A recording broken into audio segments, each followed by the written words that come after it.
jailed Russian opposition politician Alexei Navalny. It is now being reported from the Reuters news agency that he is now dead. He has died in prison, it's being reported. The agency says that Navalny, who has been in prison for now a number of years, has now died. He has been an opposition leader in Russia for a number of years who was made famous and came to prominence through his vociferous criticism of President Putin before the invasion of Ukraine. For many years, he then went to Germany, where it's believed he was poisoned, was wanted back in Russia on a number of charges, and despite the advice that he was being given and the prospect of him then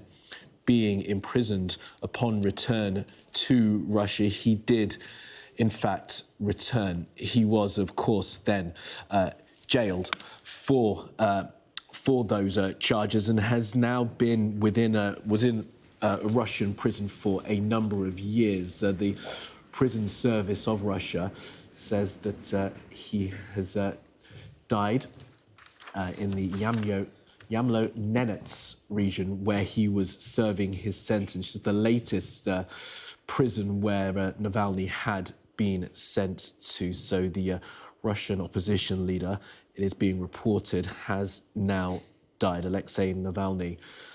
Let's bring in our analyst, Professor Michael Clark. And Professor Clark, I really appreciate you coming in to speak to us about this. That news that Alexei Navalny has died. Just give us a sense of who he was and when he ended up being sent to prison in Russia. Yeah, I mean, like you, I've just heard the news about 20 seconds ago. He was the most credible genuine opposition character within Russia, who had quite a big movement behind him, who've been still active, even though he's been in prison. The Russians tried to poison him with, looked like Novichok or something similar, on a flight, an internal flight. He was taken to, he came off the flight, the aircraft landed early before he had time to die on board, because the aircraft put down at an interim airport in Russia. He was then taken to Germany, where he recovered. And very bravely, he went back to Russia. He knew that when he went back, he would be arrested. But when people said to him, "Why are you doing this, Alexei?" he said, "What else am I going to do? I'm a Russian, and I believe in this." And so he went back, and he was arrested. And he's been sentenced to successive prison sentences for all sorts of relatively technical offences. And he was moved from prison to prison. Last we heard, when we talked about it on Sky News a couple of months ago now, I think, we were trying to discover which prison he'd been moved to, because even his family and supporters didn't know which prison he was at. So he's been mistreated all the time. He's not as liberal as people in the West would like to believe he is. On foreign policy matters, he takes a rather Russian imperialist view of things.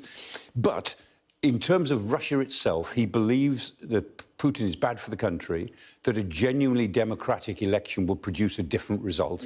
And he and his supporters have been very, very brave. So even though he's been in prison, even when he was in prison, his supporters, though they've been closed down and everything has been made illegal, they've created little hashtags, and they've created QR codes. And if people go up to a poster with a QR code on, they can swipe the QR code and download material, which is their version of what's going on. So we will see what the reaction is to his death. There won't be no reaction, and it's no coincidence that we're coming up to the presidential election next month. Russia gets more and more oppressive as we get towards this election. We just had another opposition leader who's been barred from being able to serve in the election. And he knew he was going to be as well. The news coming across the wires is that the prison service of Yamlo-Nenets, that's where we think he is being kept, has said that he has died there. And people will remember that Navalny, of course, as an opposition leader, came to prominence from a documentary that he put out about Russia, about Putin's palace, if you remember. And it was all over YouTube. It had millions, hundreds of millions of views, and Putin was devastated because it revealed the opulence in which this man was living and the way that Russia was going through a crisis, a financial crisis. Yeah, and that's what his appeal was based on. He simply just produced facts which were credible facts about the way Russia is being run, because it's a kleptocracy. It's a group of oligarchs who've basically seized all the state assets, who own the state, and are running it more or less for their own purposes on the basis of the greatness of Russia and imperialist Russia and so on. But everything pretty well belongs to them. And he was actually pointing this out, as you say, the very famous documentary that went out and it was seen all over the world, as indeed is the Grand Patriarch of Moscow, Kirill. And he has a dacha right next to, or palace right next to Putin's. On the Black Sea, and a luxury yacht and so on. And all these things they point out and just let Russians understand it themselves. Yeah, and the interesting thing as well is we see some of these archive pictures of Alexei Navalny. I mean, we can see there one of the sort of last shots of him in prison, looking quite thin, emaciated, had his hair cut. There is no detail yet as to the cause of his death. But these pictures here, from when he was able to lead protests in Russia, and you'll remember, Michael, at that time, there were protests on the street. There was a movement, wasn't there? And there was a feeling, perhaps, that this could be a credible bit of opposition to a man who's been in power in Russia for what, at that stage, 30 years? Yes, 1999, Putin came to power as Prime Minister under Yeltsin, and then has been in power ever since. And, you know, as you see, I mean, there, Navalny just deteriorated in custody. And if he'd stayed outside Russia, when he went to Germany to recover from the poisoning attack, people said, don't go back, you know, run the opposition from out here.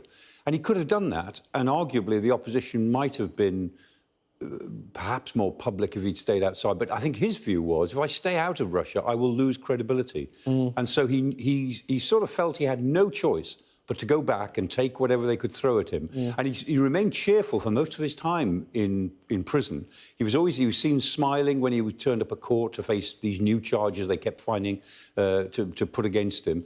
And he always kind of seemed to want to keep cheerful on the assumption that somehow he was still there for his supporters.